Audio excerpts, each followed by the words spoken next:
Hello friends, હું Kinjal Patel Bookbird એકેડેમીની online એપ્લિકેશનમાં આપનું હાર્દિક સ્વાગત કરું છું. આજનો આપણો રિઝનિંગનો ટોપિક છે પઝલ, જેને આપણે કોયડા તરીકે ઓળખીએ છીએ. એટલે કે જેની અંદર આપણને સીટિંગ અરેન્જમેન્ટ આપેલું હોય છે. અલગ અલગ પ્રકારે આની અંદર ક્વેશ્ચન આવે છે. આપણે જેમ જેમ આગળ જોઈશું એમ વધારે આઈડિયા આવશે. 3 રીતના આપણે એક્ઝામ્પલ જોઈશું આ કોયડાઓની અંદર, એટલે કે પઝલની અંદર.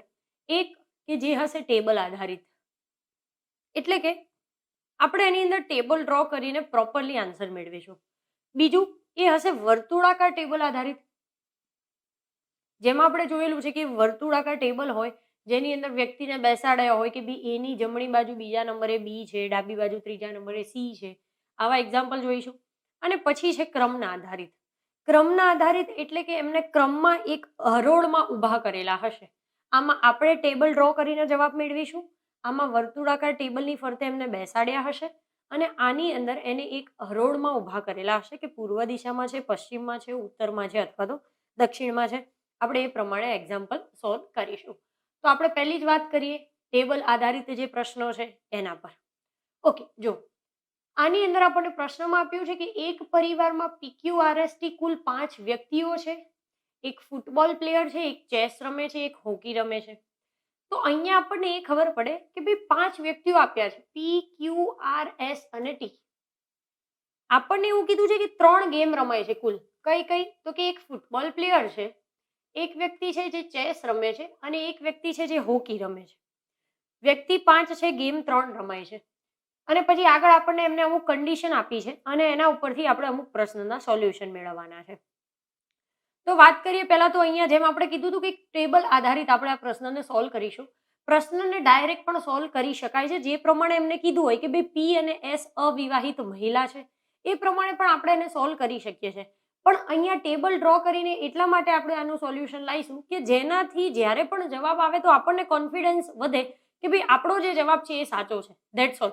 એટલા માટે થઈને આપણે અહીંયા એક ટેબલ ડ્રો કરવાનું રહેશે. તો આપણને જે આપ્યું છે એ પ્રમાણે આપણે એક ટેબલ ડ્રો કરીએ. તો એમાં આપેલું છે કે એક પરિવારમાં PQRST કુલ 5 વ્યક્તિઓ છે.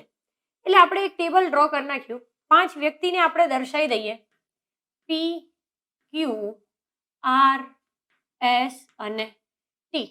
એમને આપણને એ પણ આપેલું છે કે 3 ગેમ રમાય છે આ 5 વ્યક્તિઓ દ્વારા. તો કઈ કઈ છે? તો એક આપેલું છે આપણને ફૂટબોલ, એકમાં આપણને કીધું છે કે એક ચેસ રમે છે, ઓકે, અને એક વ્યક્તિ હોકી રમે છે. આવું આપણને પ્રશ્નમાં આપેલું છે. પછી કીધું છે પી અને એસ અવિવાહિત મહિલા છે. પી અને એસ, હા, આપણે એક ચેપ્ટર આની પહેલા શીખી ગયા બ્લડ રિલેશનશિપ, એટલે કે લોહીના સંબંધો. ત્યાં આપણે નક્કી કર્યું હતું કે જો એ પુરુષ હશે તો આપણે એને પ્લસથી ડિનોટ કરીશું અને જો એ સ્ત્રી હશે તો એને આપણે માઇનસથી ડિનોટ કરીશું. તો અહીંયા પણ એને ધ્યાનમાં રાખીએ એટલે જેનાથી આપણને છેલ્લે ખબર પડે કે ભાઈ મહિલા કોણ છે અથવા તો પુરુષ કોણ છે. પી અને એસ અવિવાહિત મહિલા છે. પી અને એસ મહિલા છે એટલે આપણે અહીંયા માઇનસ દર્શાવી દઈએ અને એમના લગ્ન થયા નથી એટલે અહીંયા એક ચોકડી મારી દઈએ, ખાલી આપણને ધ્યાનમાં રહે ને એટલા માટે કે ભાઈ આ બેના લગ્ન નથી થયા. પી ના અને એસ ના, ને બંને છે કોણ? તો કે મહિલા, એટલે માઇનસ દર્શાવી દીધું. શું કે છે? જે કોઈ રમત રમતી નથી. એટલે કે પી આમાંથી એક પણ રમત નથી રમતી અને એસ પણ આમાંથી એક પણ રમત રમતી નથી. તો આપણે અહીંયા ચોકડી મારી દઈએ. આ ચોકડી શું દર્શાવે છે? રોમાં લખેલું છે પી, કોલમમાં લખેલું છે ફૂટબોલ. એનો મતલબ પી નો ફૂટબોલ સાથેનો સંબંધ અહીંયા દર્શાવાય. તો કે પી ફૂટબોલ રમે છે? તો કે ના. આનો મતલબ શું થાય? તો કે પી ચેસ પણ રમતું નથી અને પી હોકી પણ રમતી નથી. આ આપણને કીધેલું છે એટલે આપણે ચોકડી મારી દીધી. એવી રીતે આપણને એસમાં પણ કીધું હતું કે પી અને એસ અવિવાહિત મહિલા છે જે કોઈ રમત રમતી નથી. તો આપણે અહીંયા પણ ચોકડી મારી દઈએ કારણ કે એસ પણ કોઈ રમત રમતી નથી. હવે શું કીધું છે આગળ? પરિવારમાં એક વિવાહિત જોડું છે. એટલે કે આ જે 5 વ્યક્તિઓ છે આમાંથી પી અને એસ તો અવિવાહિત છે. વધ્યા 3, ક્યુ, આર અને ટી. આ 3માંથી કોઈ 2 જણ છે ને એક કપલ છે, એટલે કે હસબન્ડ વાઈફ છે. આગળ જતા ક્યાંક એમને દર્શાવેલું હશે કે કોણ છે. લખ્યું છે કે જેમાં ટી પતિ છે. હમણાં આપણે વાત કરી હતી કે જ્યાં આપણે પુરુષ હોય ત્યાં આપણે એને પ્લસથી ડિનોટ કરતા હતા, તો અહીંયા આપણે એને પ્લસથી ડિનોટ કરી દઈએ. ટી પતિ છે. હવે આની પત્ની ક્યાંક હશે, ક્યુ હશે અથવા તો આર હશે, એ નક્કી વાત છે કારણ કે પેલા જે છે એ તો અવિવાહિત છે. આગળ જોઈએ, ક્યુ એ આર નો ભાઈ છે. ક્યુ છે એ આર નો ભાઈ છે, મતલબ કે એ પણ પુરુષ જ છે. તો આપણને એ વસ્તુ આના ઉપરથી નક્કી થઈ જાય કે ભાઈ ટી ની પત્ની કોણ હશે, તો એ આર જ હશે. કારણ કે આની જોડે તો લગ્ન ના થાય ને, આ પુરુષ છે ને આ પુરુષ છે, આપણને ખબર છે, રાઈટ? તો એના માટે તેની એ વાત નક્કી થઈ જાય કે જો ભાઈ ક્યુ છે એ આર નો ભાઈ હોય તો પછી આર એક બાકી રહે છે જે ટી ની પત્ની હોઈ શકે. એટલે આપણે અહીંયા દર્શાવી દીધું ભાઈ આ બંને હસબન્ડ વાઈફ છે. ડન. શું કે છે? ક્યુ ચેસ કે હોકી રમતો નથી. આ ક્યુ છે એ નથી ચેસ રમતો, નથી હોકી રમતો. હવે જો 5 જણા હતા, 3 ગેમ હતી, એમાંથી આપણને ખબર છે કે 2 જણા તો નીકળી ગયા જે એક ગેમ રમતા નથી. હવે 3 જણા વધ્યા છે તો આ 3 જણ એક ગેમ તો રમતા જ હશે, કારણ કે આપણને કીધેલું છે કે એક ફૂટબોલ પ્લેયર છે, એક ચેસ રમે છે અને એક હોકી રમે છે. અહીંયા એવું કહી દીધું કે ક્યુ ચેસ અને હોકી રમતો નથી, તો પછી એ વાત નક્કી થઈ જાય કે ક્યુ છે ને એ ફૂટબોલ રમે છે, કારણ કે 3 વ્યક્તિ વધ્યા છે અને 3 વ્યક્તિ એક ગેમ તો રમતા જ હશે. હવે સમજો, ક્યુ ફૂટબોલ રમે છે અહીંયા આપણે ટીક કરી નાખ્યું, તો પછી આર ફૂટબોલ નહીં રમતું હોય અને ટી પણ ફૂટબોલ નહીં જ રમતું હોય, કારણ કે આ એક વ્યક્તિ એક ગેમ રમી લીધી છે તો બાકીના 2 વ્યક્તિ એના સિવાયની બીજી 2 ગેમ વધે છે એ જ રમતા હશે. એટલે અહીંયા પણ આપણે ચોકડી ટીક કરી નાખી. હવે શું કહે છે? મહિલા સભ્ય ચેસ કે ફૂટબોલ રમતી નથી. 2 વ્યક્તિ બાકી છે જેમાંથી આર છે એ મહિલા છે અને કીધું છે કે ભાઈ મહિલા સભ્ય છે ને ચેસ અને ફૂટબોલ નથી રમતી. આ ફૂટબોલ તો નથી જ રમતી અને કીધું છે કે ચેસ પણ નથી રમતી, તો વધ્યું કયું? તો કે હોકી. એનો મતલબ એ થયો કે આર શું રમે છે? તો કે હોકી રમે છે. હમણાં આપણે જોયું 3 વ્યક્તિ હતા, 3 ગેમ વધતી હતી. હવે જો આર હોકી રમતું હશે તો પછી ટી હોકી નહીં રમતું હોય, તો અહીંયા એના માટે એક જ ખાનું ખાલી રહે છે, કયું? તો કે ચેસ વાળું. એટલે એ વસ્તુ નક્કી થઈ જાય છે કે ટી કઈ ગેમ રમે છે, તો કે એ ચેસ જ રમતું હશે. આ એમને જે પ્રમાણે આપ્યું હતું ને એ પ્રમાણે આપણે અહીંયા ખાલી ડિનોટ કર્યું છે કે કઈ વ્યક્તિ કઈ ગેમ રમતી હશે. આના ઉપરથી આપણને પ્રશ્નના જવાબ પૂછ્યા છે, એનો જવાબ લઈ લઈએ. ટીની પત્ની કોણ? આપણને ખબર છે ટીની પત્ની કોણ છે, તો કે આર. પછી કીધું છે કે ફૂટબોલ કોણ રમે છે? ટીની પત્ની આર. ફૂટબોલ કોણ રમે છે? ફૂટબોલ. અહીંયા ટીક છે, એનો મતલબ આ કોણ રમતું હશે? તો કે ક્યુ. આર કઈ રમત રમે છે? આર કઈ જગ્યાએ ટીક કરેલું છે? તો કે હોકીની અંદર. એટલે આર કઈ રમત રમે છે? તો કે હોકી. ચેસ કોણ રમે છે? ચેસ અહીંયા છે, ટીક ક્યાં છે? અહીંયા. કોની સામે? ટીની સામે. તો કે ચેસ કોણ રમે છે? તો ટી. એટલે આપણને આ એક ટેબલ ઉપરથી આ પ્રશ્નના જવાબ મળી જાય છે. એના પછીનો પ્રશ્ન આપણને આપ્યો છે કે એક કોલેજમાં 5 પ્રોફેસર જુદા જુદા વિષય ભણાવે છે. ઓકે, આપણે એક ટેબલ લઈ લીધું છે. ડન. શું કહે છે કે બી અને ઈ ગુજરાતી અને કમ્પ્યુટર ભણાવે છે, એ અને બી કમ્પ્યુટર અને ભૌતિક શાસ્ત્ર ભણાવે છે, એ સી ડી ઇતિહાસ અને ભૌતિક શાસ્ત્ર ભણાવે છે. તો પહેલા તો કેટલા પ્રોફેસર છે એ આપણે અહીંયા લખી નાખીએ. બી ઈ એ બી સી ડી આવી રીતે આડા આવડી આપેલા છે, આપણે સિક્વન્સમાં અહીંયા ધારો કે એને લખીએ છીએ. તો આપણે ડિનોટ કરીએ કે ભાઈ એ બી સી ડી અને ઈ આ 5 પ્રોફેસર છે અને કીધું છે કે જુદા જુદા વિષય ભણાવે છે. અહીંયા આપેલા છે, આપણે એ પ્રમાણે અહીંયા ટેબલમાં લખતા જઈએ કે ગુજરાતી અને કમ્પ્યુટર આપેલું છે, ગુજરાતી કમ્પ્યુટર. પછી આ લીટીના લઈ લઈએ તો એક ભૌતિક શાસ્ત્ર વધે છે, તો કે ભૌતિક શાસ્ત્ર. પછી ઇતિહાસ,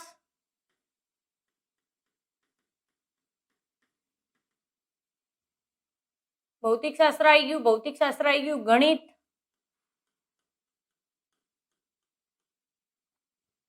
ઇતિહાસ આવી ગયું, ગુજરાતી આવી ગયું. મતલબ કે એમને જે કીધા હતા આપણે 5 પ્રોફેસરના નામ લખી નાખ્યા અને એ જે 5 સબ્જેક્ટ ભણાવે છે એના નામ આપણે અહીંયા લખી નાખ્યા. હવે એ કહે છે એ પ્રમાણે જોતા જઈએ. શું કીધું છે? તો કે બી અને ઈ ગુજરાતી અને કમ્પ્યુટર ભણાવે છે. ઓકે, જો આનો મતલબ એવો ના થાય કે ભાઈ બી ગુજરાતી ભણાવે છે અને ઈ કમ્પ્યુટર ભણાવે છે. કેમ? જો એમને એવું આપવું હોત તો અહીંયા આપણને અનુક્રમે લખેલું આપત કે બી અને ઈ અનુક્રમે અથવા તો ક્રમશઃ ગુજરાતી અને કમ્પ્યુટર ભણાવે છે તો એનો મતલબ એવો થાય કે બી ગુજરાતી અને ઈ કમ્પ્યુટર ભણાવે છે. અથવા તો કદાચ તમે એવું ધારી લો છો તો અહીંયા જો ભૂલ પડશે. કેમ? એ, ડી અને સી વ્યક્તિ 3 આપ્યા છે અને સબ્જેક્ટ તો 2 જ આપ્યા છે, ઇતિહાસ અને ભૌતિક શાસ્ત્ર. મતલબ કે આપણે જે વિચારીએ છીએ કે ભાઈ પહેલો વ્યક્તિ પહેલો સબ્જેક્ટ, બીજો વ્યક્તિ બીજો સબ્જેક્ટ, એ વસ્તુ ખોટી છે. અગેન ફરીથી ચેક કરીએ. બી અને ઈ ગુજરાતી અને કમ્પ્યુટર ભણાવે છે. બી છે એ ગુજરાતી ભણાવે છે અને બીજો કયો સબ્જેક્ટ ભણાવે છે? તો કે કમ્પ્યુટર ભણાવે છે. એવી રીતે ઈ પણ ગુજરાતી અને કમ્પ્યુટર ભણાવે છે. ઈ અહીંયા છે, એ ગુજરાતી ભણાવે છે અને કમ્પ્યુટર ભણાવે છે. એમને કીધું, આપણે એટલું ટીક કરી નાખ્યું. બીજી લીટી ચેક કરીએ. એ અને બી કમ્પ્યુટર અને ભૌતિક શાસ્ત્ર. પહેલા એ માં લઈ લઈએ. કમ્પ્યુટર અને ભૌતિક શાસ્ત્ર. એ કમ્પ્યુટર ભણાવે છે અને ભૌતિક શાસ્ત્ર ભણાવે છે. પછીનું વ્યક્તિ લઈ લઈએ તો કે બી કમ્પ્યુટર અને ભૌતિક શાસ્ત્ર. બી કમ્પ્યુટરમાં તો ટીક જ છે અને ભૌતિક શાસ્ત્ર પણ ભણાવે છે. પછીની લીટી ચેક કરીએ. એ, ડી, સી ઇતિહાસ અને ભૌતિક શાસ્ત્ર. પહેલા એ લઈ લઈએ. ઇતિહાસ અને ભૌતિક શાસ્ત્રમાં એ ઇતિહાસ અને ભૌતિક શાસ્ત્ર તો છે જ. પછી લઈએ ડી ઇતિહાસ અને ભૌતિક શાસ્ત્ર. ડી ઇતિહાસ અને ભૌતિક શાસ્ત્ર.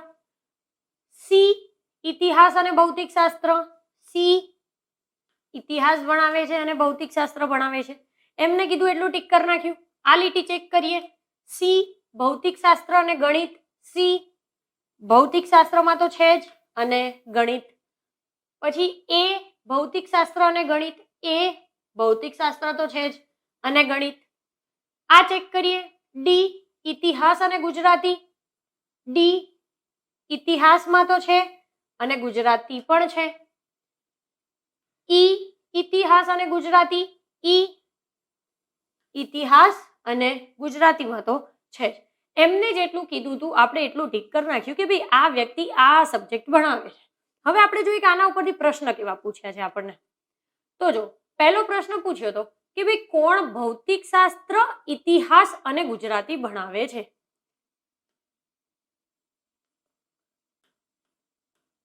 કઈ કઈ વસ્તુ પૂછી છે? તો કે કોણ ઇતિહાસ, ભૌતિક શાસ્ત્ર અને ગુજરાતી. ગુજરાતી, ઇતિહાસ અને ભૌતિક શાસ્ત્ર. એટલે કે આ લાઈનમાં ટીક હોવું જોઈએ, આ લાઈનમાં હોવું જોઈએ અને આ લાઈનમાં હોવું જોઈએ. કઈ કઈ? ગુજરાતી, ઇતિહાસ અને ભૌતિક શાસ્ત્ર. તો જો એવું ડી ઓપ્શન ની અંદર છે કે જે ગુજરાતી, ભૌતિક શાસ્ત્ર અને ઇતિહાસ ભણાવે છે. ગુજરાતી, ભૌતિક શાસ્ત્ર અને ઇતિહાસ. કોણ છે? તો કે ડી. એટલે આપણો જવાબ કયો બનશે? તો ડી નામનો વ્યક્તિ. પછી શું આપેલું છે કે કોણ ભૌતિક શાસ્ત્ર, ઇતિહાસ અને ગણિત ભણાવે છે પરંતુ કમ્પ્યુટર ભણાવતું નથી? કયા કયા ભણાવે છે? ભૌતિક શાસ્ત્ર, ઇતિહાસ અને ગણિત. ભૌતિક શાસ્ત્ર, ઇતિહાસ અને ગણિત. એટલે પાછલી 3 લીટીમાં ટીક હોવું જોઈએ. જો તો એવો આપણી જોડે એ પણ છે અને સી પણ છે, પણ એમને પાછળ કીધું છે કે કમ્પ્યુટર નથી ભણાવતા. તો એ તો કમ્પ્યુટર ભણાવે છે, એનો મતલબ કે એ તો આવશે નહીં. તો બાકી કયું રહ્યું?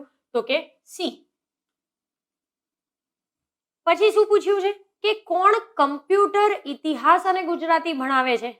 કમ્પ્યુટર, ઇતિહાસ અને ગુજરાતી. એટલે કે પહેલી, બીજી અને ચોથી લાઈનમાં ટીક હોવું જોઈએ. પહેલી, બીજી અને ચોથી લાઈનમાં ટીક ઓપ્શન ઈ ની અંદર છે. જો આ જે ઈ નામનો વ્યક્તિ છે એ ગુજરાતી, કમ્પ્યુટર અને ઇતિહાસ ભણાવે છે. એટલે આપણો જવાબ કયો બનશે? તો કે ઈ. પછી છે કોણ ઇતિહાસ, ભૌતિક શાસ્ત્ર, કમ્પ્યુટર અને ગણિત. ઓહો, 4 સબ્જેક્ટ ભણાવે છે. ઇતિહાસ, ભૌતિક શાસ્ત્ર, કમ્પ્યુટર અને ગણિત. તો 4 સબ્જેક્ટ ભણાવતો હોય એવો એક જ વ્યક્તિ છે. કયો? તો કે એ. એટલે અહીંયા જવાબ આપણો બનશે એ. પછી છે કોણ ગુજરાતી, ભૌતિક શાસ્ત્ર અને કમ્પ્યુટર. ગુજરાતી, ભૌતિક શાસ્ત્ર અને કમ્પ્યુટર. એટલે પહેલી, બીજી અને ત્રીજી લાઈનમાં ટીક હોવું જોઈએ. તો પહેલી, બીજી અને ત્રીજી લાઈનમાં જો બી નામના વ્યક્તિની સામે જે ટીક છે એટલે કયો વ્યક્તિ છે જે આ 3 સબ્જેક્ટ ભણાવે છે? તો કે બી. ઓકે, એના પછી આપણને એવો જ કંઈક પ્રશ્ન પૂછ્યો છે. એ, B, C, D, E, F, જી અલગ અલગ સિટીમાં રહે છે, જેમ કે કાનપુર, શિલોંગ, દિલ્હી, હૈદરાબાદ, શ્રીનગર, ચેન્નઈ અને મુંબઈ. ઓકે, અને અલગ અલગ વિષય પણ ભણાવે છે, જેમ કે ભૂગોળ, સમાજશાસ્ત્ર, ઇતિહાસ, ગણિત, અર્થશાસ્ત્ર, કોમર્સ અને આંકડાશાસ્ત્ર. જો અત્યાર સુધી આપણે જે એક્ઝામ્પલ કર્યા એની અંદર આપણને 2 પેરામીટર આપેલા હતા. વ્યક્તિ સામે આપ્યા હતા સૌથી પહેલા ક્વેશ્ચનની અંદર પ્લેયર, કે ભાઈ એ કઈ કઈ ગેમ રમે છે. સેકન્ડ આપણે જે સમ કર્યો એની અંદર શું આપ્યું હતું? વ્યક્તિ અને એ કયા સબ્જેક્ટ ભણાવે છે. મતલબ કે આપણી જોડે 2 જ પેરામીટર હતા. હવેના પ્રશ્નમાં આપણી જોડે 3 પેરામીટર છે. વ્યક્તિ, સિટી અને સબ્જેક્ટ. 3 વસ્તુ છે ને, અહીંયા વ્યક્તિ છે, આ સિટી આપેલી છે અને નીચે આપણને કયા સબ્જેક્ટ ભણાવે છે એ પણ આપેલા છે. મતલબ કે હવે આપણી જોડે 3 પેરામીટર ભેગા થયા. હમણાં જેમ વાત કરી હતી, હું અગેન એ વાત કરું કે ભાઈ તમે આવી રીતે ટેબલ ડ્રો ના કરો તો ચાલે. ડાયરેક્ટલી તમે પ્રશ્નને લખી શકો છો કે ભાઈ મન ફાવે એવી રીતે કે ભાઈ એ આ ભણાવે છે કે નથી ભણાવતો, બાજુમાં એવી રીતે ડિનોટ કરી શકો છો. પણ આપણે ટેબલ ડ્રો કરીને જ્યારે પણ એક્ઝામ્પલ સોલ્વ કરીશું તો આપણો કોન્ફિડન્સ લેવલ બિલ્ડઅપ થશે કે ભાઈ મારો જે આન્સર આવે છે એ સાચો જ છે. આપણે એટલા માટે થઈને આ પ્રોપર મેથડમાં જઈ રહ્યા છે. હવે જો 7 વ્યક્તિ આપણે આપ્યા હતા આપણને, તો આપણે 7 વ્યક્તિ આવી રીતે દર્શાવીશું. 7 સિટી છે અને 7 સબ્જેક્ટ છે, તો આપણે એવી રીતે એક ટેબલ દર્શાવી દઈએ જેની અંદર આપણે 7 વ્યક્તિને આમ દર્શાવીએ, અહીંયા એ કઈ સિટીમાંથી આવે છે એ દર્શાવીશું અને અહીંયા એ કયા સબ્જેક્ટ ભણાવે છે એ દર્શાવીએ. તો આપણે પહેલા લખી નાખીએ કઈ કઈ વ્યક્તિ આપેલી છે. એ થી જી સુધી આપણને આપેલું છે. તો કે એ, B, C, D, E, F, જી. શું આપેલું છે? અલગ અલગ સિટીમાંથી આવે છે. કઈ કઈ? તો આપણે સિટીના નામ લખી નાખીએ. તો કાનપુર, પછી આપણને આપેલું છે શિલોંગ, પછી આપણને આપેલું છે દિલ્હી, હૈદરાબાદ, શ્રીનગર, ચેન્નઈ અને મુંબઈ. ડન. પછી એમને એવું કીધું છે કે અલગ અલગ સબ્જેક્ટ ભણાવે છે, તો અહીંયા સબ્જેક્ટના નામ લખી નાખીએ. કયા કયા? તો કે ભૂગોળ. જો અહીંયા એવું ના હોય, સેટ ના કરી નાખતા પાછા. એ કાનપુરમાં રહે છે ને પેલું ભૂગોળ આપ્યું એટલે ભૂગોળ ભણાવે છે. બી શિલોંગમાં રહે છે ને બીજો સબ્જેક્ટ સમાજશાસ્ત્ર આપ્યો છે, સમાજશાસ્ત્ર ભણાવે. એમ સેટ નથી કરવાનું. તો બધાને આવડે એવી રીતે સેટ થાય નહીં. આપણે એમને જે પ્રમાણે આપ્યું છે ને એ પ્રમાણે હમણાં કરવું પડશે, તો જ એનો જવાબ મળશે. પહેલું ભૂગોળ, પછી આપેલું છે સમાજશાસ્ત્ર, પછી છે ઇતિહાસ,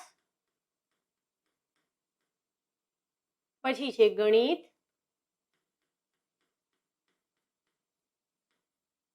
અર્થશાસ્ત્ર, કોમર્સ અને આંકડાશાસ્ત્ર. ઓકે. એમને જે પ્રમાણે કીધું હતું આપણે કરી નાખ્યું કે ભાઈ આ 7 વ્યક્તિ છે, આ 7 સિટીમાંથી આવે છે અને આ 7 સબ્જેક્ટ ભણાવે છે. એટલે આપણે અહીંયા થોડુંક અલગ ડિનોટ થાય એવું કર્યું છે, થોડું દર્શાયેલું છે, રાઈટ. હવે એમને જે પ્રમાણે કીધું ને આપણે એ પ્રમાણે કરીએ. અત્યાર સુધી જેવું કરતા હતા એવું જ. થોડુંક ધ્યાનથી જોજો. આ ક્વેશ્ચન થોડોક લોંગ છે, થોડોક ટફ પણ છે, પણ આ ક્વેશ્ચન સોલ્વ કરીશું ને એટલે પછી આના આધારિત જેટલા પણ ક્વેશ્ચન હોય ને એ બધા આવડી જશે. એટલા માટે આપણે આવો એક ક્વેશ્ચન પણ લીધો છે કે જેનાથી આપણને બધા આગલા સમમાં પણ ખબર પડે અને થોડી પ્રેક્ટિસ વધારે થાય. એટલા માટે પહેલું આપેલું છે કે ભાઈ કાનપુરનો શિક્ષક ભૂગોળમાં તજજ્ઞ છે. એટલે શું કહે છે કે જે કાનપુરમાં રહે છે ને એ ભૂગોળમાં તજજ્ઞ છે, એ ભૂગોળ ભણાવે છે. પણ આપણને ખબર નથી કે કાનપુરમાં કોણ રહે છે અથવા તો ભૂગોળ કોણ ભણાવે છે. તો કઈ વાંધો નહીં, આપણે ખાલી છે ને એક એરો દર્શાવી રાખીએ કે ગમે ત્યારે જો કાનપુર સેટ થાય તો આપણને ખબર પડે કે ભાઈ એ વ્યક્તિ ભૂગોળ ભણાવે છે. ખાલી આમ કરી નાખીએ એટલે આપણને ખબર પડે કે ભાઈ કાનપુર વાળો છે ને ભૂગોળ ભણાવે છે. ભલે ને ગમે તે હોય, અત્યારે ભલે નથી ખબર. આગળનું ચેક કરીએ. શું કહે છે? શિક્ષક ડી શિલોંગનો છે. ઓકે. હવે જો આ શિક્ષક ડી આપણને શિલોંગનો કીધો છે, તો અહીંયા એ શિલોંગનો છે એટલે આપણે એને ટીક કરી નાખ્યું. તો પછી હવે જે બીજા વ્યક્તિ છે આ એ, બી, સી, ઈ, એફ, જી, આમાંથી કોઈ શિલોંગનું હશે નહીં હોય. 7 વ્યક્તિ છે અને અલગ અલગ 7 સિટીમાં રહે છે. સમજો એનો એવું તો ના હોય ને અડધો આ સિટીમાં રહે ને અડધો આ સિટીમાં રહે. એક સિટી એક જ વ્યક્તિનું હોય અને સબ્જેક્ટ પણ એક જ હોય, કારણ કે 7 આપેલા છે એટલા માટે. હવે એ નક્કી થઈ ગયું કે શિક્ષક ડી શિલોંગનો છે, તો પછી બીજા એકે શિક્ષક શિલોંગના નહીં હોય. એટલે આપણે છે ને બીજે બધે ચોકડી મારી દીધી કે ભાઈ આ બીજા વ્યક્તિઓ છે ને એ શિલોંગના નહીં હોય. બીજી એક વાત, શિક્ષક ડી શિલોંગનો છે તો પછી એ બીજી કોઈ સિટીનો પણ નહીં જ હોય કે ભાઈ કાનપુરનો નહીં હોય, દિલ્હીનો નહીં હોય, હૈદરાબાદ, શ્રીનગર, ચેન્નઈ અને મુંબઈ એકેનો હશે નહીં. શું કર્યું આપણે સમજો. કીધું તું કે શિક્ષક ડી શિલોંગનો છે, એટલે એ શિલોંગનો છે એટલે ત્યાં આપણે રાઈટ ટિક કરી નાખ્યું તો બીજા કોઈ શિલોંગના હશે નહીં, ત્યાં ચોકડી મારી દીધી. અને સામે એ બીજી કોઈ સિટીનો નહીં હોય એટલે ત્યાં પણ ચોકડી મારી દીધી. હવે શું કીધું, શિક્ષક સી, હવે શિક્ષક સી ની વાત કરે છે જે દિલ્હીનો છે અને સમાજશાસ્ત્રમાં તજજ્ઞ છે. શિક્ષક સી ક્યાંનો છે તો કે દિલ્હીનો, અને શેમાં તજજ્ઞ છે તો કે સમાજશાસ્ત્રમાં તજજ્ઞ છે. હવે જેમ હમણાં વાત કરી એવી રીતે અગેન જોઈએ. જો શિક્ષક સી દિલ્હીમાં રહે છે તો એ બીજી કોઈ જગ્યાએ તો નહીં જ રહેતો હોય, એટલે બીજી બધી જગ્યાએ આપણે ચોકડી મારી દઈએ. અને શિક્ષક સી દિલ્હીનો છે તો બીજા કોઈ વિદ્યાર્થીઓ તો બીજા કોઈ શિક્ષક પાછા દિલ્હીમાં નહીં રહેતા હોય, એટલે આપણે આમ પણ ચોકડી મારી દીધી. અહીંયા જેવું જ અહીંયા પણ થશે કે શિક્ષક સી જો સમાજશાસ્ત્રમાં તજજ્ઞ છે તો પછી બીજા કોઈ શિક્ષક સમાજશાસ્ત્રમાં તજજ્ઞ નથી, અને શિક્ષક સી બીજા કોઈ વિષયમાં તજજ્ઞ નથી, એટલે આપણે આમ પણ ચોકડી મારી દીધી. શું કરીએ છીએ આપણે તો જ્યાં એક ટીક આપે છે આમ અને આમ આડી લીટીમાં આપણે ચોકડીઓ મારતા જઈએ, કારણ કે એ તો નહીં જ હોય એટલા માટે. પછીનું ચેક કરીએ. શું કીધું છે આપણને, શિક્ષક બી એ ઇતિહાસ કે ગણિત ભણાવતા નથી. ઓકે, શિક્ષક બી અહીંયા છે, એમને કીધું છે એ પ્રમાણે કરી નાખીએ. એ ઇતિહાસે નથી ભણાવતા અને ગણિતે નથી ભણાવતા, ચોકડી મારી દીધી. અહીંયા ચેક કરીએ, શિક્ષક એ અર્થશાસ્ત્રમાં તજજ્ઞ છે.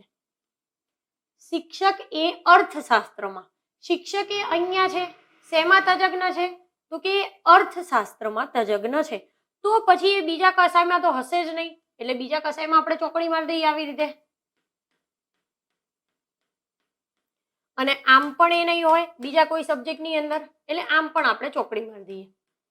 પતી ગયું. શિક્ષક એ અર્થશાસ્ત્રમાં તજજ્ઞ છે, કરી નાખ્યું. તે હૈદરાબાદનો નથી, પાછું આવું કીધું છે, તો શિક્ષક એ છે એ હૈદરાબાદનો નથી, એટલે ત્યાં પાછી ચોકડી કરી નાખી. હવે શું કે છે, શિક્ષક એફ કોમર્સનો તજજ્ઞ છે અને શ્રીનગરનો છે. શિક્ષક એફ ક્યાંનો છે તો કે શ્રીનગરનો છે. શિક્ષક એફ શ્રીનગરનો છે અને કોમર્સનો તજજ્ઞ છે, એટલે કોમર્સ ક્યાં છે તો કે આ છેલ્લેથી બીજું, અને શિક્ષક એફ, એટલે આપણને જે આપ્યું હતું એ પ્રમાણે આપણે ચોકડી રાઈટ કરી નાખ્યું કે ભાઈ શિક્ષક એફ છે એ શ્રીનગરનો છે અને એ પાછો કોમર્સમાં તજજ્ઞ છે. તો પછી સમજો એ શ્રીનગરનો છે એટલે બીજી કોઈ સિટીનો તો નહીં હોય, એટલે પાછું આમ ચોકડીઓ મારી દઈએ આજુબાજુમાં.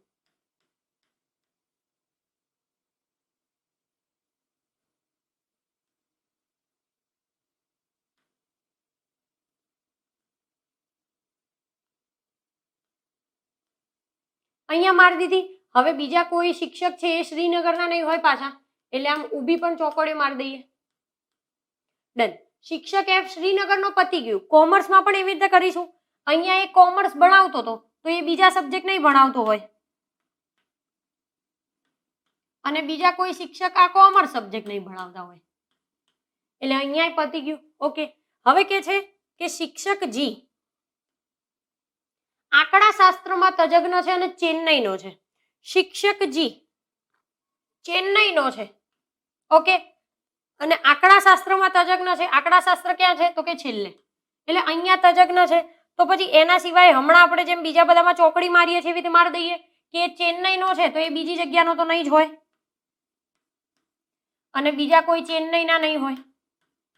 એવી રીતે આંકડાશાસ્ત્ર જો એ ભણાવતો હતો તો પછી બીજા કોઈ શિક્ષક આંકડાશાસ્ત્ર નહીં ભણાવતા હોય અને બીજો કોઈ સબ્જેક્ટ નહીં ભણાવતો હોય, એટલે આમ પણ આપણે ચોકડી મારી દઈએ. આટલા સુધી પત્યું. ઓકે, હવે જો એમને જે કન્ડિશન આપી હતી અહીંયા આપણી જોડે પૂરી થઈ જાય છે, હવે કઈ વધતું છે નહીં. તો હવે આપણે કઈ વસ્તુ ચેક કરીશું, એવી વસ્તુ શોધીએ કે જ્યાં બધી જગ્યાએ ચોકડી આવી ગઈ હોય સિવાય કે એક જ જગ્યા, એટલે આપણને ખબર પડે કે જો આ બધું ખોટું છે તો એક જ જગ્યા જે વધી એ જ સાચી હોય, કારણ કે આપણે તો એમને કીધું એ પ્રમાણે આપણે ટીક કર્યું છે, ક્યાંય વધારાનું ટીક કરેલું નથી. તો એવું ક્યાંય મળે છે કે ભાઈ બધી જગ્યાએ ચોકડી છે ને ખાલી એક જ જગ્યાએ ખાનું ખાલી હોય? જુઓ તો હા, જો અહીંયા બી ની અંદર બી જે છે અહીંયાથી સબ્જેક્ટ અલગ પડે છે ને અહીંયા સિટી અલગ પડે છે. બીમાં જો સબ્જેક્ટમાં બધી જગ્યાએ ચોકડી છે ને એક જ ખાનું ખાલી રહે છે, તો એનો મતલબ શું થયો કે આ જે વધ્યું એ એક સબ્જેક્ટ તો ભણાવતો જ હોય કે નહીં, બીજા બધા ચોકડીઓ થઈ ગયા, તો આ એક જ સબ્જેક્ટ એના માટે બાકી રહે છે, અને એના માટે આ એક સબ્જેક્ટ બાકી રહે છે તો પછી બીજા બધા તો એ ભણાવતો હોય નહીં. આટલી વાત પતી ગઈ. હવે અહીંયા આપણે એક લીટી દોરી હતી કે જે વ્યક્તિ ભૂગોળ ભણાવશે એ ક્યાં રહે છે, તો કે એરિયો તો પાછો કાનપુરમાં રહે છે, એટલે આ ભૂગોળ સેટ થઈ ગયું. તો પછી અહીંયા આપણે કાનપુરે સેટ કરીએ કે નહીં? ભૂગોળ સેટ થયું છે શેનામાં? તો કે બી નામના વ્યક્તિમાં. જો બી ની અંદર ભૂગોળ આવ્યું તો આપણે પહેલી જ લીટીમાં કીધું હતું જે ભૂગોળ ભણાવે ને કાનપુરમાં રહે છે, તો એનો મતલબ બી છે એ કાનપુરમાં રહે છે, તો પછી એના સિવાયની જગ્યાએ તો એ રહેતો હોય નહીં, તો બીજી બધે ચોકડી માર દો આવી રીતે. ડન, આટલું પતી ગયું. અગેન ચેક કરો કે ક્યાંક બધે ચોકડી હોય ને એક જ જગ્યાએ ખાનું ખાલી રહે છે તો આપણને ખબર પડી જાય. હા, જો અહીંયા એ ની અંદર જો બધી જ જગ્યાએ ચોકડી આવી ગઈ છે એમને કીધું ને એ પ્રમાણે, સિવાય કે એક જ ખાનું ખાલી રહે છે, તો એનો મતલબ શું થઈ ગયું કે કમ્પલસરી આ જે એ છે એ ક્યાંનો હશે? તો કે મુંબઈનો હશે. તો પછી એના સિવાયના તો કોઈ મુંબઈના હશે નહીં. અહીંયા મુંબઈ સેટ કર્યું તો અહીં ચોકડી માર દો, બીજી બધી જગ્યાએ તો ચોકડી છે જ. જો અગેન અહીંયા પાછું એવું મળ્યું બધી જગ્યાએ ચોકડી મરાઈ ગઈ છે સિવાય કે એક જ ખાનું ખાલી રહે છે, તો એનો મતલબ કે અહીંયા જે ખાનું ખાલી રહે છે એ વ્યક્તિ ત્યાં જ રહેતો હશે. સિટી ભરાઈ ગઈ, આપણે એમને કીધું હતું ને એ પ્રમાણે. સબ્જેક્ટ બાકી છે, સબ્જેક્ટ જોઈ લઈએ. આમાં 2 ખાના ખાલી છે ને આમાંય 2 ખાના ખાલી છે. હવે ઈચ્છા થાય એમ મૂકી નહીં દેવાનું. ડી ગણિત ભણાવતો લાગે છે એટલે કે લાવો એમાં ટીક કરી દઈએ, પેલામાં કેન્સલ કરી નાખીએ, એવું ના હોય. એમને કંઈ આપેલું નથી તો આપણે કંઈ ટીક કરવાનું નહીં, કારણ કે એના ઉપર એ લોકોએ પ્રશ્ન પૂછ્યો પણ નહીં હોય આપણને એક્ઝામની અંદર. એમને કીધું હોય આપણે એટલું જ કરવાનું, વધારાનું જાતે ઈચ્છા મુજબ કરવાનું થાય નહીં. હવે આના ઉપરથી જે પ્રશ્ન આપ્યા છે એ ચેક કરીએ. જુઓ, આઈ નો કે આ ક્વેશ્ચન થોડા ઘણા અંશે ટફ લાગતો હશે. આ એક અપર ક્લાસ માટેનો એક એક્ઝામ્પલ છે, પણ આ એક્ઝામ્પલ આપણે સોલ્વ કરીએ તો પછી આપણને આનાથી જે ઇઝી લેવલના છે ને એ બધા આવડી જાય. એટલા માટે થઈને આપણે આ એક્ઝામ્પલ અહીંયા સોલ્વ કરેલો છે અને પ્રેક્ટિસની અંદર લીધેલો છે, લેક્ચર્સની અંદર લીધેલો છે, કે જેનાથી આપણને આની પ્રેક્ટિસ વધારે થાય એટલા માટે. આના ઉપરથી જે પ્રશ્ન આપ્યા છે એ પૂછીએ, જોઈ લઈએ. ભૂગોળમાં કોણ તજજ્ઞ છે એવું પૂછ્યું હતું. ભૂગોળ ક્યાં છે? અહીંયા. કોણ તજજ્ઞ છે તો જોઈ લેવાનું. કોણ ભણાવે છે? તો કે બી. પછી અર્થશાસ્ત્રના શિક્ષક ક્યાં રહે છે? અર્થશાસ્ત્ર ક્યાં છે? આર્યું. અર્થશાસ્ત્ર કોણ ભણાવે છે? તો કે જો પહેલી જ લાઈનમાં છે ને એ. અર્થશાસ્ત્ર એ ભણાવે છે, પણ પૂછ્યું તો એ ક્યાં રહે છે? તો એ ક્યાં રહે છે? તો કે મુંબઈ. હૈદરાબાદમાં કોણ રહે છે? હૈદરાબાદ અહીંયા છે, ક્યાં ટીક કરેલું છે? તો કે ઈ. મુંબઈમાં કોણ રહે છે? મુંબઈ અહીંયા છે, ક્યાં ટીક કરેલું છે? એ ની અંદર. શિક્ષક બી ક્યાં રહે છે? શિક્ષક બી ક્યાં રહે છે? તો કે કાનપુરમાં.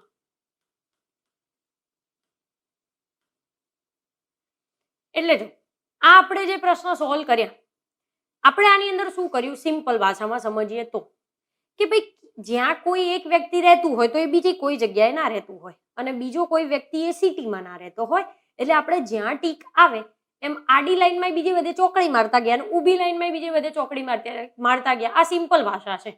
ક્યાંક ટીક આવી જાય તો ઊભી એ ચોકડી મારી દેવાની, આડી એ ચોકડી મારી દેવાની, એટલે આપણને થોડું ખબર પડે.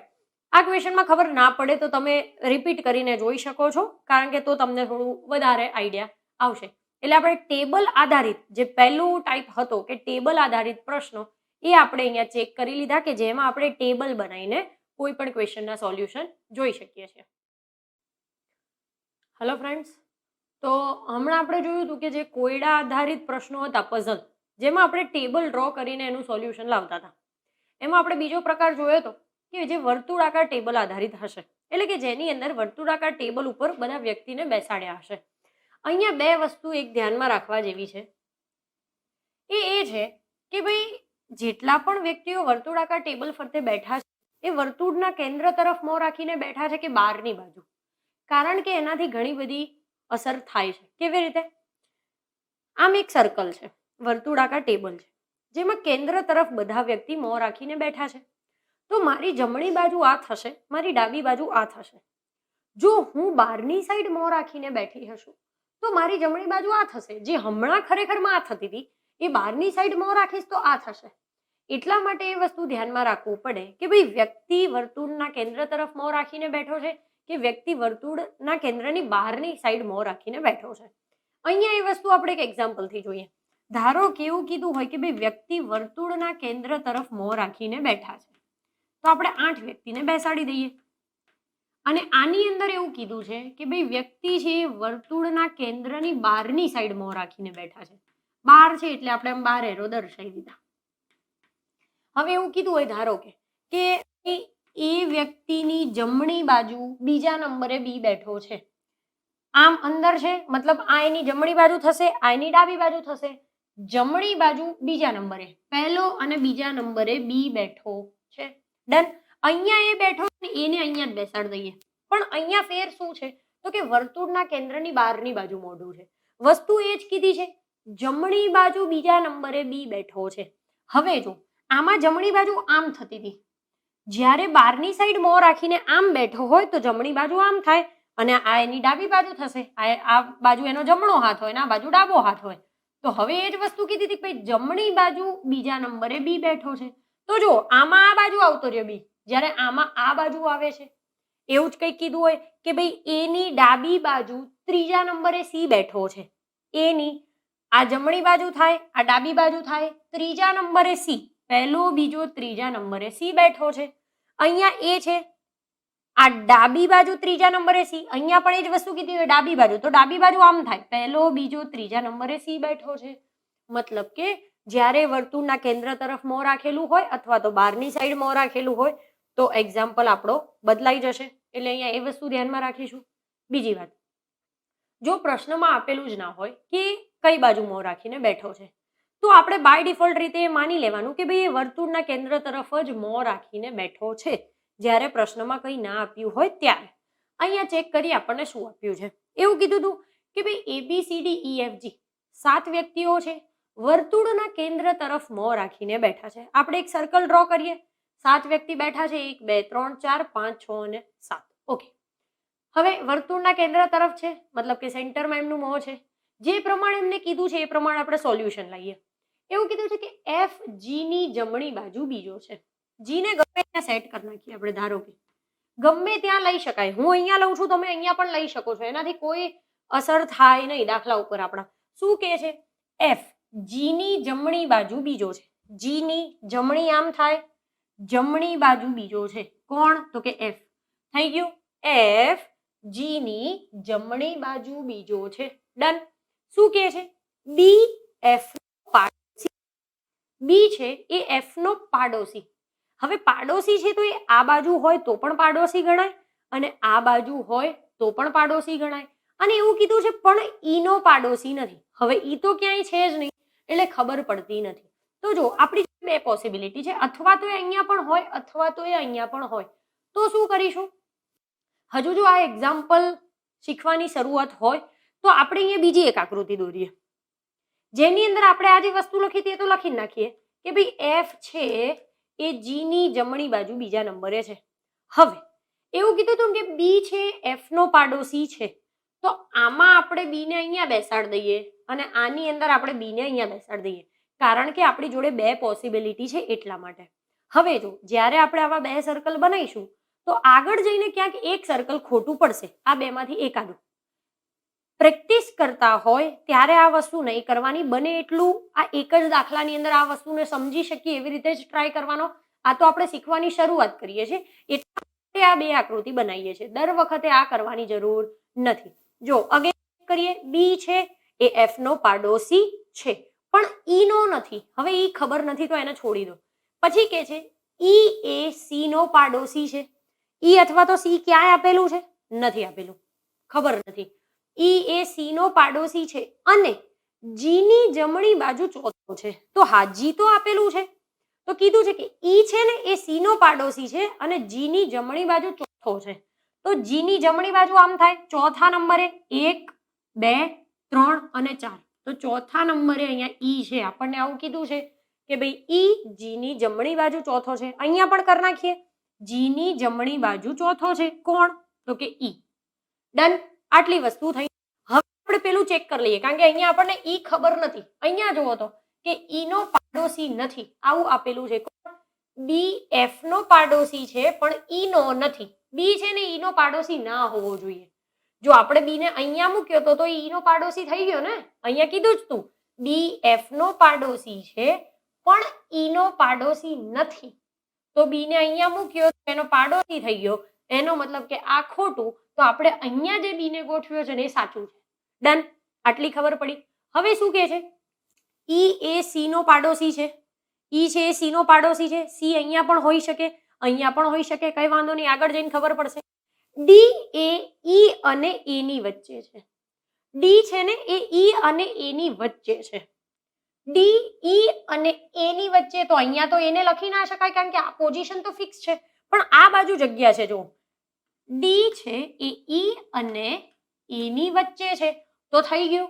એક જગ્યા ખાલી રહે છે એ જગ્યા પૂરી દઈએ. અહીંયા કીધું તું કે ઈ છે સી નો પાડોશી છે. ઈ છે કોનો પાડોશી છે? સી નો પાડોશી છે. અને આમ જોઈએ તો પણ ખબર પડી જાય કે એ બી પછી સી ઘટે છે D E F G. Done. મતલબ કે આ આકૃતિ અહીંયા સાચી પડી. હમણાં જેમ વાત કરી અગેન કહું છું, શરૂઆત કરીએ છીએ ત્યારે આવી રીતે પોસિબિલિટીમાં 2 આકૃતિ લઈશું, પ્રેક્ટિસ કરતા જઈશું. એમ આપણે આ 2 વસ્તુ કરવાની જરૂર પડશે નહીં અને આગળ જતા ક્યાંક એક વસ્તુ રિમૂવ થઈ જશે, ખોટી પડશે એટલે એને આપણે કાઢી નાખીશું. એના આધારિત જે પ્રશ્ન પૂછ્યા હતા એની વાત કરીએ. એવું હતું કે ભાઈ એ ની જમણી બાજુ કોણ છે? આ આપણી સાચી આકૃતિ હતી. એ ની જમણી બાજુ કોણ છે? તો આપણને ખબર છે કે એ ની જમણી બાજુ કોણ છે? તો કે જી. આ એની જમણી બાજુ થાય, આ એની ડાબી બાજુ થાય. બી ની ડાબી બાજુ ત્રીજા નંબરે કોણ છે? બી અહીંયા છે. આ જમણી, આ ડાબી. બી ની ડાબી બાજુ ત્રીજો નંબર, પહેલો, બીજો અને ત્રીજો. તો શું મળ્યું? તો કે ડી. સી અને બી ની વચ્ચે કોણ છે? સી અને બી. એની વચ્ચે કોણ છે? તો કે એફ. એ ની ડાબી બાજુ ત્રીજા નંબરે કોણ છે? એની ડાબી બાજુ એટલે આમ ત્રીજો નંબર, પહેલો, બીજો, ત્રીજો. તો કે સી. જી ની તરત ડાબી બાજુ કોણ છે? જી અહીંયા છે. આ ડાબી બાજુ થાય. તરત ડાબી બાજુ કોણ છે? તો કે એ. એટલે આપણને આજે આપણે વર્તુળાકાર ટેબલ ફરતે વ્યક્તિને બેસાડ્યા એના ઉપરથી આપણને આવી રીતે પ્રશ્નના જવાબ મળી રહે. અહીંયા એ વસ્તુ બેનિફિટ પણ છે, આમને આમ લોસ પણ છે. જો સીટિંગ અરેન્જમેન્ટ સાચું સેટ થઈ ગયું તો એના ઉપરથી જે 4 થી 5 પ્રશ્ન પૂછ્યા હશે ને બધા સાચા પડશે.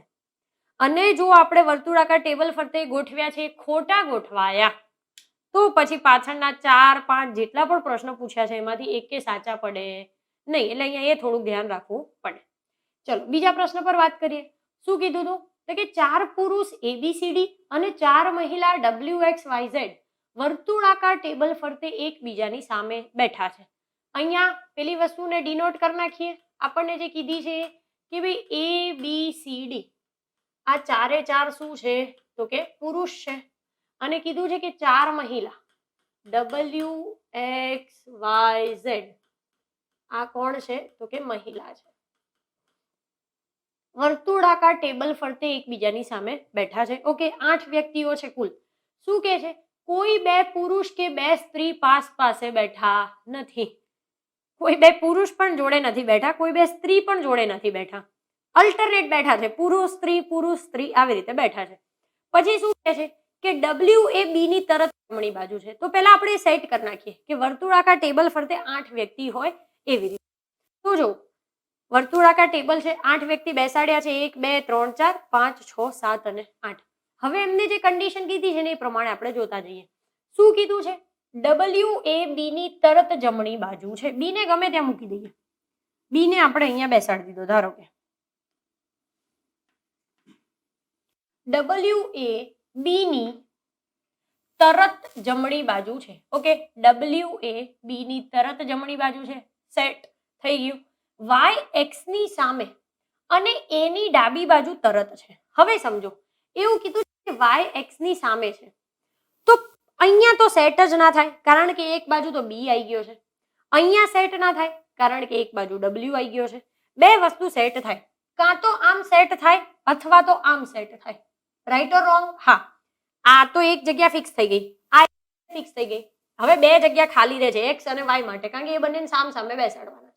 બીજી વાત, હવે ધારો કે જો એક્સ ને વાય ને અહીંયા બેસાડીએ, તો આપણને એ તો ખબર છે કે ડબલ્યુ અને વાય આ બંને મહિલા છે, તો મહિલા તો પાછી જોડે જોડે આવી જોઈએ નહીં, એટલે અહીંયા પણ નહીં બેસાડી શકાય, મતલબ કે આમ જ એ કમ્પલસરી બેસાડી શકાય.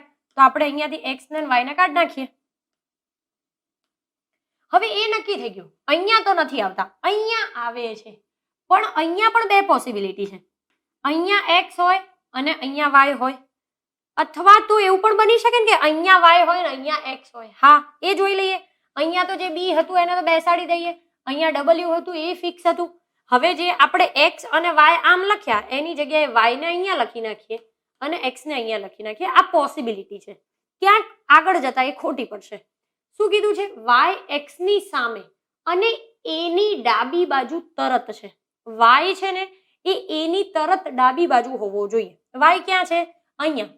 તો એની તરત ડાબી બાજુ, એનો મતલબ એ અહીંયા થાય ને તો જ એની ડાબી બાજુ તરત થાય. હા, તો અહીંયા એ ને બેસાડી દઈએ કે વાય એક્સ ની સામે અને એની ડાબી બાજુ તરત છે. અહીંયા જોઈએ વાય એક્સ ની સામે એની ડાબી બાજુ તરત કીધો છે, તો આ તો બી ની ડાબી બાજુ થઈ ગયો, મતલબ કે વાય અહીંયા આવે નહીં, એ નક્કી થઈ ગયું છે. અહીંયા જે વાય છે એ જ સાચું છે, એટલે કે આ આકૃતિ અહીંયા ખોટી પડી ગઈ આપણી. હવે કીધું તું આપણે જે પ્રમાણે એ પ્રમાણે સેટ કરતા ગયા. પછી કે છે સી એ ઝેડ ની તરત જમણી બાજુ.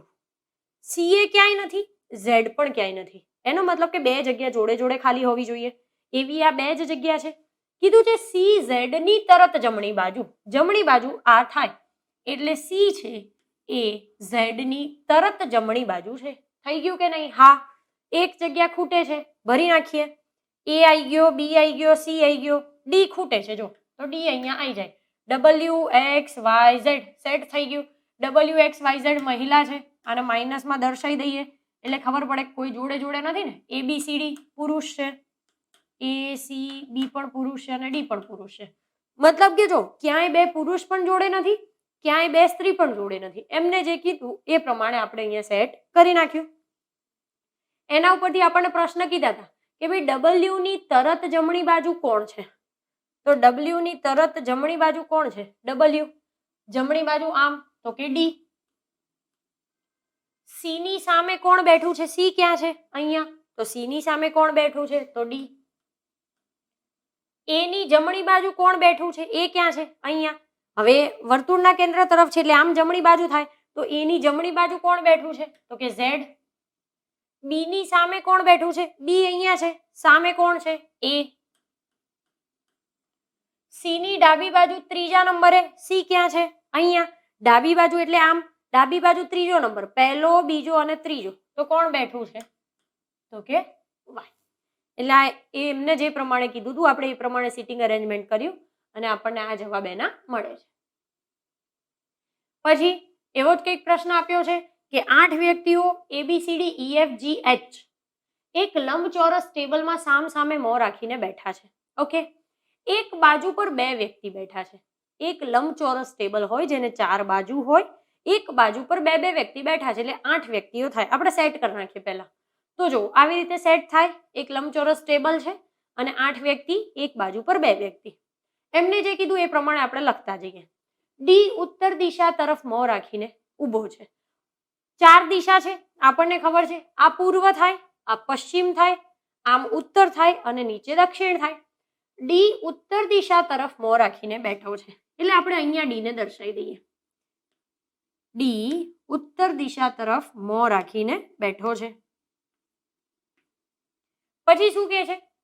અને એચ ની સામે જ બેઠો છે. એચ ની સામે એનો મતલબ કે અહીંયા એચ હશે.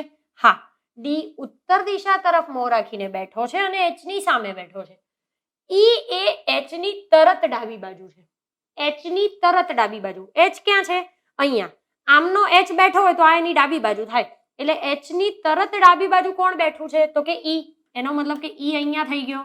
હા, હવે કે છે એ અને જી એક જ બાજુ પર બેઠા છે. ઓકે, એ અને જી એટલે અહીંયા તો હોય નહીં, અહીંયા હોય નહીં, કાં તો અહીંયા હશે ને કાં તો અહીંયા હશે. હવે આપણને ખબર નથી કે કઈ બાજુ કેવી રીતે બેઠા છે. તો ધારો કે આપણે આ બાજુ લઈ લઈએ અત્યારે હાલ. જો એ ખોટું હશે તો આગળ જઈને ક્યાંક ખોટું પડશે. તો અહીંયા આપણે લઈ નાખ્યું ધારો કે એ અને જી. હા, એ પણ પોસિબિલિટી છે ને કે એ અને જી ની જગ્યાએ જી અને એ પણ હોય. આ જે હતું એ તો ફિક્સ હતું, તો એને પહેલા લખી નાખીએ આપણે કે ભાઈ આટલું તો ફિક્સ જ હતું. એ અને જી એક બાજુ પર બેઠા છે, તો એ અને જી આમ પણ હોઈ શકે અને એ અને જી આમ પણ હોઈ શકે. બરોબર, આગળ જતા જોઈએ કંઈક ખોટું પડશે. જી એ બી ની સામે બેઠો છે, જી એ બી ની સામે બેઠો છે, કે જે સી ની તરત જમણી બાજુ છે. એટલે આ જે બી છે ને સી ની જમણી બાજુ છે. ઓકે, એ ડી ની તરત ડાબી બાજુ છે. એ છે એ ડી ની તરત ડાબી બાજુ હોવો જોઈએ. તો આ તો જી ની ડાબી બાજુ થયો ને, જી ની ડાબી બાજુ એ થયો, ડી ની ડાબી બાજુ એ હોવો જોઈએ. મતલબ કે આ ખોટું. અહીંયા આવતા રહીએ, અહીંયા જો એ સાચું પડી ગયું ને કે એ ડી ની તરત ડાબી બાજુ, એ ડી ની તરત ડાબી બાજુ છે. હા, આગલી લીટી ફરી સેટ કરવી પડશે. જી એ બી ની સામે બેઠો છે, જી એ કોની સામે બેઠો છે તો કે બી ની સામે બેઠો છે, કે જે સી ની તરત જમણી બાજુ છે. મતલબ કે આ સી ની તરત જમણી બાજુ છે. એક જગ્યા ઘટે છે અને એક વ્યક્તિ ઘટે છે. સેટ કરી નાખીએ. A B C D E F, F ઘટે છે, જી અને એચ આવી ગયા. આપણને એફ આપ્યો તો એટલા માટે. મતલબ કે આ સીટિંગ અરેન્જમેન્ટ આપણું સાચું છે. જોઈ લઈએ પ્રશ્ન કયા પૂછ્યા છે આના ઉપરથી. તો આપણને કીધું હતું કે ભાઈ એ ની સામે કોણ બેઠું છે, એ અહીંયા છે. એની સામે કોણ બેઠું છે તો કે સી. ઈ ની પછી ઘડિયાળની દિશામાં કોણ છે, ઈ ક્યાં છે, આ ઘડિયાળની દિશા એટલે આમ, અને ઘડિયાળની વિરુદ્ધ દિશા આમ થાય. તો ઈ પછી ઘડિયાળની દિશામાં કોણ છે તો કે બી. ઈ ની સામે કોણ બેઠું છે, ઈ ની સામે કોણ છે, એફ. ઈ ની તરત જમણી બાજુ કોણ છે, ઈ આમ બેઠો છે એટલે જમણી બાજુ આમ થાય. ઈ ની તરત જમણી બાજુ કોણ છે તો કે એચ. બી થી ડાબી બાજુ ત્રીજા નંબરે કોણ છે, બી ક્યાં છે, અહીંયા. આમ જમણી બાજુ થાય, આમ ડાબી બાજુ થાય. બી થી ડાબી બાજુ ત્રીજા નંબરે 1, 2 અને 3 તો કે ડી. તો જો આપણે જે બીજો પ્રકાર હતો કે ભાઈ વર્તુળાકાર ટેબલ આધારિત અથવા તો ચોરસ ટેબલ ઉપર કોઈ વ્યક્તિઓ બેઠા હોય તો કેવી રીતે આપણે એનું સોલ્યુશન જોઈશું. તો અહીંયા આપણે સોલ્યુશન મેળવી લીધું. ઓકે, તો આપણે પઝલ આધારિત 3 પ્રકારના પ્રશ્નો જોયા હતા. એમાં આપણે એક ટેબલ આધારિત જોઈ લીધું. સેકન્ડ આપણે વર્તુળાકાર ટેબલ અથવા તો ચોરસ ટેબલ પર જે વ્યક્તિ બેઠેલા છે એના આધારિત જોઈ લીધા. ત્રીજા પ્રકારના પ્રશ્નો હતા જે હતા ક્રમના આધારે, એટલે કે જેની અંદર કોઈ હરોળમાં વ્યક્તિને ઊભા કરેલા હશે ક્રમની અંદર, કોઈ પણ દિશાની અંદર. હમણાં આપણે એક્ઝામ્પલ જોઈએ એટલે વધારે આઈડિયા આવશે. એવું કીધું હતું કે ભાઈ A B C D E F G 7 વ્યક્તિ આપેલા છે જે પૂર્વ બાજુ મોં રાખીને ઊભા છે. 4 દિશા છે આપણને ખબર છે, આ પૂર્વ, આ પશ્ચિમ, ઉપર ઉત્તર થાય અને નીચે દક્ષિણ થાય. એટલે કે આમ સામે પણ કહી શકાય કે સામે ઉત્તર અને પાછળ દક્ષિણ. અહીંયા આપણને પૂર્વ બાજુ કીધું હતું, મતલબ કે બધાનું મોં કઈ સાઈડ હશે તો કે આ જમણી બાજુ બધા વ્યક્તિનું મોં હશે. આપણે એવી રીતે એક આકૃતિ જોઈ લઈએ. પૂર્વ સાઈડ દરેક વ્યક્તિનું મોં છે, આપણે સેટ કરી નાખ્યું. પછી કીધું છે કે ભાઈ સી એ ડી ની તરત જમણી બાજુ છે. સી છે એ ડી ની તરત જમણી બાજુ છે, પણ આ ડી ક્યાં છે એ તો ખબર નથી. ડી સેટ કરીશું તો ખબર પડી જશે. હવે જો અહીંયા બીજી એક વસ્તુ એ પણ જોવાની, જ્યારે વ્યક્તિ આમ બેઠો છે તો આ એની જમણી બાજુ થાય, આ નીચેની એની જમણી બાજુ થાય ને, આમનું મોઢું હોય તો આ જમણી થાય, આ ડાબી થાય. એટલે એવું કીધું છે કે ભાઈ સી છે ને ડી ની જમણી બાજુ બેઠો છે, પણ ડી તો ગમે ત્યાં હોઈ શકે, અહીંયા અહીંયા અહીંયા અહીંયા ગમે ત્યાં સેટ કરી શકાય. તો એને ક્યાં સેટ કરીશું તો જોઈ લઈએ. આગળ પ્રશ્નમાં ડી રિલેટેડ બીજું કંઈક આપ્યું છે તો આપણને વધારે સરળતા રહેશે. આમાં ડી નથી આપ્યો, આમાંય નથી, અહીંયા આપેલું છે જો કે ડી એ દક્ષિણથી ત્રીજા નંબરે છે. એ ફિક્સ થઈ ગયું. એનો મતલબ દક્ષિણ એટલે આ થાય નીચે, દક્ષિણથી ત્રીજો નંબર, પહેલો, બીજો અને ત્રીજો, એટલે આ ફિક્સ થઈ ગયું કે ભાઈ દક્ષિણથી ત્રીજા નંબરે ડી છે. હવે આને સેટ કરી નાખીએ કે સી એ ડી ની તરત જમણી બાજુ, ડી ની તરત જમણી બાજુ કોણ છે, સી, એટલે આ એની જમણી બાજુ થઈ, તો અહીંયા સી ને બેસાડી દીધો. હવે શું કહે છે બી એ કોઈ એક છેડે છે, મતલબ કે બી અહીંયા પણ હોઈ શકે અથવા તો અહીંયા પણ હોઈ શકે, અને ઈ તેનો પાડોશી છે, એટલે એની બાજુમાં ઈ હોવો જોઈએ. જો બી ને અહીંયા મૂકીએ તો સી એનો પાડોશી થઈ જાય છે, એનો મતલબ કે બી અહીંયા નહીં હોય, તો બી નક્કી જ છે કે ભાઈ અહીંયા જ હશે. અને કીધું છે બી એ છેડે છે અને ઈ તેનો પાડોશી છે, એટલે અહીંયા ઈ સેટ કરી નાખ્યો. પછી કે છે જી એ ઈ અને એફ ની વચ્ચે છે, ઈ અને એફ ની વચ્ચે જી છે એવું આપેલું છે, એનો મતલબ કે એફ અહીંયા જ હોય, ઈ અને એફ ની વચ્ચે જી છે. ડન.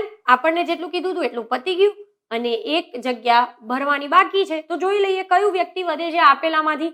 તો એ ઘટે છે ખાલી, તો એનો મતલબ કે એ અહીંયા બેઠેલો હશે. જોઈ લઈએ પ્રશ્ન. દક્ષિણ બાજુ કોણ છે? દક્ષિણ એટલે આ કહેવાય, આ પૂર્વ, આ પશ્ચિમ, ઉપર ઉત્તર અને નીચે દક્ષિણ. તો દક્ષિણ બાજુ કોણ છે? તો એ. બંને બાજુના છેડેથી વચ્ચે કોણ છે?